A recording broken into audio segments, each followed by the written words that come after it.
45 రోజుల్లో దాదాపుగా 36 రాజకీయ హత్యలు, 300కు పైగా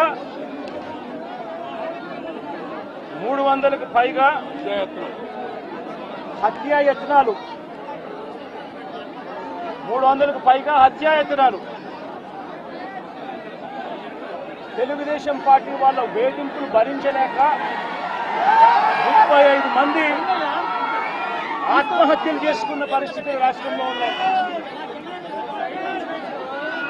560 చోట్ల ప్రైవేట్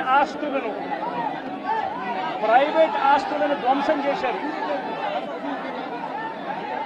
ఇంట్లో చొరబడుతున్నారు, ఆస్తులను ధ్వంసం చేస్తా ఉన్నారు, షాపులను కాల్చేస్తా ఉన్నారు.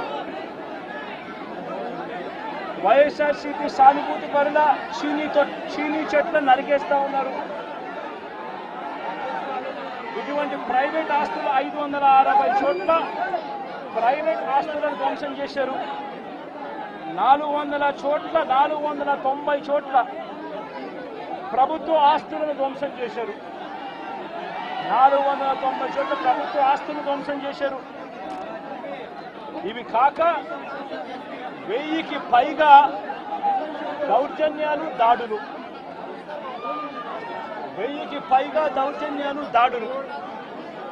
ఈ 45 రోజుల్లో తెలుగుదేశం పార్టీ అధికారంలోకి వచ్చిన తర్వాత ఈ రాష్ట్రంలో ఇది లా అండ్ ఆర్డర్ పరిస్థితి.